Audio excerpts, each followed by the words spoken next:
Olá, que Deus te abençoe. Nós estamos aqui em Escatologia em Tempos de Esperança.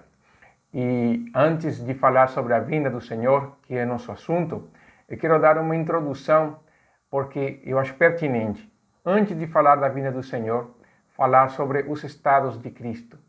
Porque na teologia do Antigo Testamento, no conceito dos profetas do Antigo Testamento, a vinda do Senhor seria um tempo, um estágio só. E nós entendemos, pelo fato de Cristo ter vindo ao nosso mundo, do jeito que ele veio, que a vinda do Senhor ela consiste em duas fases. Uma primeira, que é quando ele veio há 2000 anos para dar a sua vida por nós, e uma segunda fase, quando ele voltará a reinar.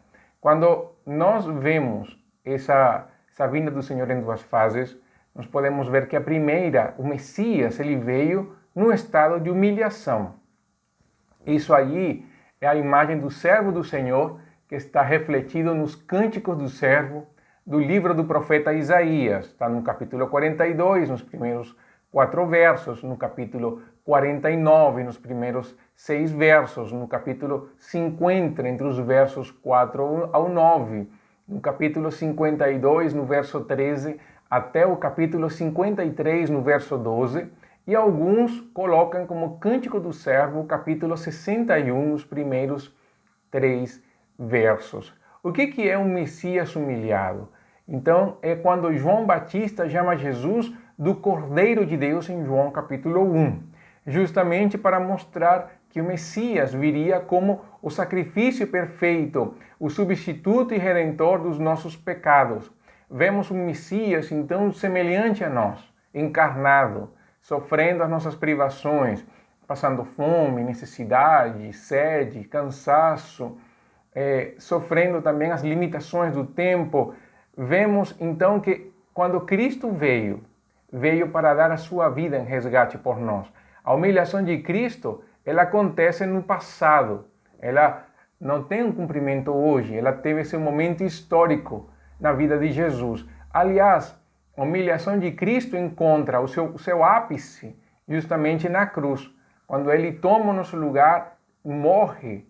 O castigo que era nosso, como Isaías fala, o castigo que era para nós foi sobre ele, e pelas suas feridas somos nós curados. A humilhação de Cristo fala isso, fala justamente esse estado na qual o Jesus veio como um homem, mas como um homem que veio para dar a sua vida em resgate por todos. Foi isso que ele falou. Lembra daquele texto que Jesus falou, que ele não veio para ser servido, mas para servir e dar a sua vida em resgate por muitos? Então, esse é o estado de humilhação de Cristo. E nós vemos isso, é claro, no Salmo 69, no verso 9. Você pode abrir a sua Bíblia no Salmo 69, que é um dos chamados salmos messiânicos, que tem algumas características dos salmos, vão falar diretamente do Messias. O Salmo 69 é um deles. O verso 9 vai falar assim: porque me consumiu o zelo que dedico à tua casa. Essa primeira parte, eu acredito que você e eu devemos lembrar quando Jesus esteve no templo e bateu nas mesas, abriu as jaulas onde estavam os animais, e ao mesmo tempo voltou à mesa dos cambistas. Ele falou isso: me consumiu o zelo da tua casa. Mas o texto que quero mostrar, que fala da humilhação de Cristo, é a segunda parte do verso, quando fala: sobre mim recaíram os vitupérios dos que te insultam.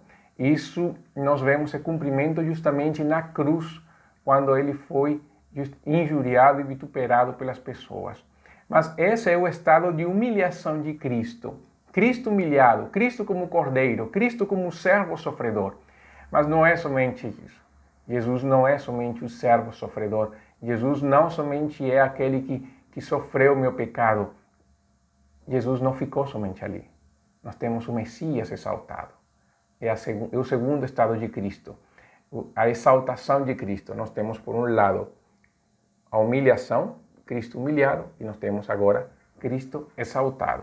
Como nós vemos Cristo exaltado? O Salmo 24 completo, se você ler o Salmo 24, você vai ver isso, quando Davi escreve: e abram as portas para que o Rei da Glória possa entrar. Quem é o Rei da Glória? E aí ele vai falar do Senhor forte e valente, o poderoso em batalhas. Essa ideia do Cristo que se levanta e as portas do céu se abrem para que ele entre. É a sua exaltação. Quando nós vemos a exaltação de Cristo? Justamente quando ele é ressurreto. Quando Pedro fala isso, justamente que Deus o exaltou como príncipe e salvador. Esse Messias exaltado, se bem na humilhação de Cristo vemos ele como o Cordeiro de Deus, na exaltação de Cristo vemos o Senhor como o leão da tribo de Judá, como o Rei da Glória, aquele que rege as nações com vara de ferro. Isso é claro, essa frase leão da tribo de Judá também nos lembra do texto de Isaías, quando fala do principado sobre seus ombros, no Isaías capítulo 9, versos 6 ao 7, no capítulo 11, quando fala o mesmo Isaías que Jesus é um rebento de Jessé. Aí também vemos o Messias rei aos moldes do dia do Senhor, dos profetas do Antigo Testamento, o Messias que vem para reinar, para estabelecer o seu reino em Jerusalém, para governar tudo, e o dia em que os justos florescerão, será um dia de alegria para os justos, mas será um dia de choro, de pranto, de lamentação para o ímpio. O dia do Senhor é um dia de grande alegria para o povo de Deus, de acordo com as profecias dos profetas do Antigo Testamento, inclusive como o próprio Apocalipse vai também mostrar. E será um dia de choro e lamentação para aqueles que nunca reconheceram Jesus como Senhor. Quando Jesus volte exaltado, e isso vai ser a forma da sua segunda vinda, exaltado sobre todos, e é como começa Apocalipse capítulo 1, todos se lamentarão. Todos aqueles que não entregaram seu coração a Jesus, todos aqueles que não viveram de acordo com os princípios da Bíblia, todos aqueles que nunca creram em Cristo, eles serão humilhados nessa hora. E a exaltação de Cristo, então, ela é presente e é futura. Hoje Cristo é exaltado, hoje Cristo está assentado à destra de Deus e é o nome sobre todo nome. Mas futuramente Cristo voltará, sentando-se no trono. Aliás, ele já reina sentado no trono, mas governando diretamente um mundo com justiça. E por isso, quando ele inicia o período de exaltação, nós podemos ver claramente isso. Hoje, no seu governo. Mas os estados de Cristo, nós vemos isso nas Escrituras, tem textos na Bíblia que vão mostrar os dois estados de Cristo. O primeiro, o mais conhecido de todos, eu quero que abra sua Bíblia em Filipenses, capítulo 2. É claro que o texto de Filipenses, no capítulo 2, Paulo não era o desejo dele, em primeira instância, falar sobre os estados de Cristo. Aliás, pelo visto, na carta de Paulo aos Filipenses, era um assunto bem comum e dominado pela igreja, falar dos estados de Cristo. Mas Paulo quer usar a vida de Jesus como um exemplo para a igreja, de como a igreja deveria agir uns com os outros. Os primeiros 4 versos que vão falar justamente disso, de que nós tenhamos uma vida de humildade, estimando os outros como superiores a nós mesmos, eu quero poupar nesta hora, eu quero que foquemos no exemplo de Jesus a partir do verso 5 do capítulo 2 de Filipenses. Paulo escreve o seguinte: tende em vós o mesmo sentimento que houve também em Cristo Jesus, pois ele, subsistindo em forma de Deus, não julgou como usurpação o ser igual a Deus. Antes, a si mesmo se esvaziou, assumindo a forma de servo, tornando-se em semelhança de homens e reconhecido em figura humana. A si mesmo se humilhou. Paulo usa justamente isso, a si mesmo se humilhou, a humilhação de Cristo, tornando-se obediente até a morte e morte de cruz. Esse é o estado de humilhação de Jesus. Jesus, sendo igual a Deus, não usou os seus atributos divinos como uma maneira de mostrar seu poder aqui nesta terra. O que Jesus fez? Mantendo os seus atributos, mantendo a sua essência de Deus, porque é impossível para Jesus largar a sua essência, ele se encarnou. E na encarnação, ele se autolimitou. Em que sentido? Nós temos um Jesus presente na terra, localizável, finito, limitado, porém, sendo Deus infinito, ilimitado, todo-poderoso. Então, ele não usou a sua divindade para ganhar algum favor aqui neste mundo. Ele não usou, aliás, a sua divindade para viver na terra diferente a qualquer um de nós. Na verdade, ele viveu como um homem aqui, usando, é claro, o seu poder em muitas manifestações para mostrar quem ele é, mas nunca usou a sua divindade para ganhar algum proveito neste mundo. Essa é a humilhação de Cristo. Viver como homem e sofrer para se tornar, como o autor de Hebreus fala, o nosso melhor e perfeito sumo sacerdote. Mas o texto não fica aqui em Filipenses. No verso 9, Paulo fala que Deus o exaltou sobremaneira e lhe deu o nome que está acima de todo nome, para que ao nome de Jesus se dobre todo o joelho nos céus, na terra e debaixo da terra, e toda língua confesse que Jesus Cristo é o Senhor, para a glória de Deus Pai.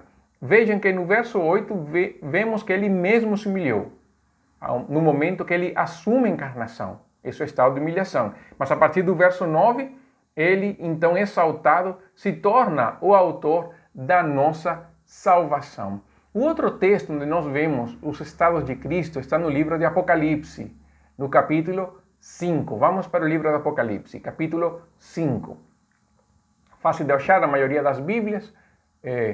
Então, enquanto você procura o texto de Apocalipse, eu quero falar para vocês que eu vou usar muito o texto de Apocalipse. Na verdade, neste estudo, o texto de Apocalipse aparecerá muito. Vai ser, eu acredito que é a primeira vez, segunda, que o texto vai aparecer, mas daqui em diante o texto do Apocalipse aparecerá muito, porque quando nós falamos de escatologia da esperança, não tem como não usar o livro de Apocalipse. Desde já eu falo, o livro do Apocalipse para mim, ele é presente, ele não é somente futuro. Então muitas das afirmações, dos textos que eu vou usar, pode ser que sejam um pouco diferentes na sua percepção teológica, mas eu quero mostrar para vocês como enxergar o Apocalipse de uma maneira mais diária, mais do dia a dia, mais do hoje, menos do amanhã. Apocalipse capítulo 5, do verso 3 ao 8. Ora, nem no céu, nem sobre a terra, nem debaixo da terra, ninguém podia abrir o livro, que é o tema do capítulo 5. Nem mesmo olhar para ele. Eu chorava muito, João escreve, porque ninguém foi achado digno de abrir o livro, nem mesmo de olhar para ele. Todavia, um dos anciãos me disse: não chores, eis que o leão da tribo de Judá, a raiz de Davi, venceu para abrir o livro e os 7 selos. Ele falou sobre o leão da tribo de Judá, o Cristo exaltado. Verso 6. Então vi no meio do trono e dos 4 seres viventes, e entre os anciãos, de pé, um cordeiro, que, como tendo sido morto. Ele tinha 7 chifres, bem como 7 olhos, que são os 7 Espíritos de Deus enviados por toda a terra. Veio, pois, e tomou o livro da mão direita daquele que estava sentado no trono. E quando tomou o livro, os 4 seres viventes, os 24 anciãos, prostraram-se diante do cordeiro, tendo cada um deles uma harpa e taças de ouro cheias de incenso, que são as orações dos santos. O ancião fala do leão da tribo de Judá, mas quem aparece é um cordeiro como tendo sido morto. E no capítulo 1, no verso 17 ou 18, as palavras de Jesus a João, no mesmo Apocalipse, capítulo 1, versos 17 ou 18. O Jesus fala assim: não temas, eu sou o primeiro e o último, e aquele que vive. Estive morto, mas eis que estou vivo pelos séculos dos séculos, e tenho as chaves da morte e do inferno. Quando Jesus morreu, o Cordeiro de Deus deu sua vida em sacrifício pelos nossos pecados, humilhado até o fim.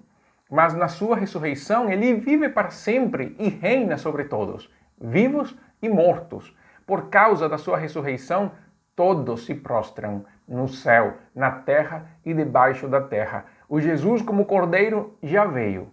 Então não dá como esperar hoje um Jesus do jeito que as pessoas acham que Jesus voltará, da maneira mansa e humilde, como veio na primeira vez. Não, isso não é uma grande verdade. Na verdade, é uma grande mentira. Jesus não voltará mais num estado de humilhação. Como o autor de Hebreus fala no capítulo 9, no verso 27, que todos nós usamos como uma referência contra a reencarnação, e está certíssimo. Na verdade, quando fala que está estabelecido para os homens que morram uma vez, vindo depois o juízo, o verso 28 do capítulo 9 de Hebreus vai falar assim: assim também Cristo, tendo se oferecido uma vez para sempre para tirar os pecados de muitos, na sua humilhação, aparecerá a segunda vez sem pecado aos que o aguardam para salvação, na sua exaltação. Sabe o que isso quer dizer? Quando nós falamos da vinda do Senhor, da sua iminente vinda, da sua segunda vinda, nós não estamos falando de um Cristo que voltará como um cordeiro. Ele é o Cordeiro de Deus que foi oferecido. Ele é o sumo sacerdote que se ofereceu a si mesmo em resgate por nós. Mas quem voltará será o Rei da Glória. Quem retornará será aquele que tem a chave da morte e do inferno. Quem voltará será aquele que virá para não somente buscar a sua igreja, mas para reinar sobre as nações. Aquele que voltará será aquele que vai nos resgatar da corrupção presente. E não somente estou falando da corrupção, e nós podemos pensar na corrupção deste mundo no sentido político, econômico, social. Não é somente isso. A corrupção que está presente nos nossos próprios corpos. A natureza pecaminosa, o pecado que habita em nós. Para nos dar uma nova vida. Uma vida sem relação alguma com o pecado. Por isso, quando nós pensamos na esperança, nós podemos pensar em Cristo dessa maneira.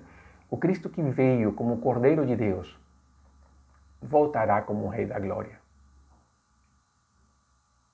O que nós esperamos em Jesus hoje? Onde está a nossa esperança? E como nós aguardamos a vinda do Senhor? Aguardamos um Cordeiro ou aguardamos o Rei da Glória? As pessoas podem até zombar da vinda do Senhor. As pessoas podem até falar da vinda do Senhor de uma maneira pejorativa.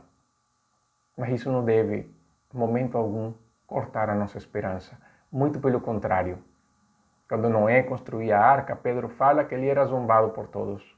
Até o dia que não entram na arca. Começou a chover. As pessoas quiseram entrar, não conseguiram. Nós temos que buscar a Deus ainda quando houver tempo.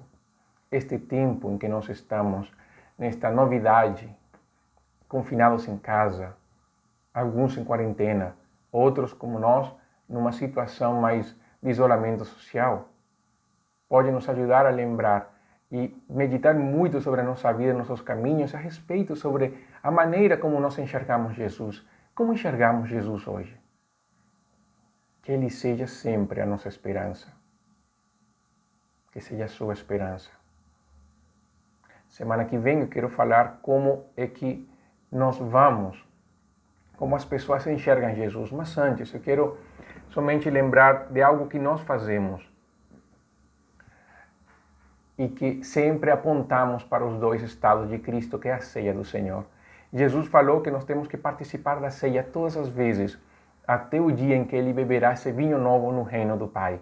E o texto de 1 Coríntios, capítulo 11, verso 26, fala que todas as vezes que comermos deste pão e bebermos desta copa, a morte do Senhor anunciamos. A sua humilhação. Até quando? Até que Ele venha na sua exaltação. Como a vinda do Senhor também a ceia, aliás, nos lembra dos estados de Cristo. Celebramos o Cordeiro de Deus que foi imolado pelos nossos pecados, mas ao mesmo tempo apontamos para o Rei da Glória que retornará. E isso é maravilhoso, saber que Cristo reina me dá esperança. Por quê? Porque nosso reino não é deste mundo. A nossa vida não pertence a este mundo. E se Jesus, então, é o Salvador e Senhor, Ele é Salvador de todos os que invocam seu nome. É Salvador para todo aquele que crê. É autor da eterna salvação. E como Ele é o autor da salvação, eu estou firme nele. Podemos aguardar e esperar nele porque Ele reina hoje. Eu posso descansar porque Ele cuida de mim. Eu posso descansar que mesmo que eu adoecer, mesmo que eu morrer, Ele cuida de mim. Por quê? Porque na minha partida eu estarei sempre com Ele. Posso descansar que mesmo que os governos deste mundo desabem, nele está a minha esperança. E posso descansar sabendo que não posso esperar nada bom deste mundo, mas nele eu posso confiar que toda boa dádiva e todo dom perfeito vem do alto, do Pai das luzes. Confiemos no Senhor. A vinda do Senhor deve nos alentar a viver nesta vida olhando para cima. E os estados de Cristo nos apontam para a vinda do Senhor. Semana que vem eu quero falar como é que as pessoas enxergam o juízo de Deus, como é que as pessoas olham para Deus. Antes de falar justamente da vinda do Senhor, porque as reações das pessoas hoje, a respeito da vinda do Senhor, a respeito do que Deus está fazendo no mundo, não são diferentes daquilo que Deus já tinha falado que ia acontecer. E os textos que nós vamos usar são justamente textos de Apocalipse. Nós estamos no tema da vinda do Senhor, mas ainda não vou entrar no assunto, porque esta introdução é longa, porque nós temos que, o que eu quero justamente mostrar para vocês, como o mundo se prepara para a vinda do Senhor, mesmo sem saber. Mas ficamos por aqui. Coloque em Jesus a sua esperança. Vamos orar. Deus, muito obrigado nesta hora, pela oportunidade que nós temos para louvar e bendizer o Teu nome e para ouvir da Tua palavra. Que a nossa vida esteja fundamentada no Cordeiro de Deus que tira o pecado do mundo e ao mesmo tempo no Rei da Glória que voltará para reinar. Nos ajuda, Deus, que enquanto vivermos neste estado de expectativa da vinda do Senhor, crendo no Cordeiro, nós possamos viver de maneira digna, santa e agradável a Ti. Bendizemos o Teu nome, Deus, e damos ao Senhor toda a honra e toda a glória em Cristo Jesus. Amém. Que Deus te abençoe. Coloquemos em Jesus a nossa esperança. Até mais.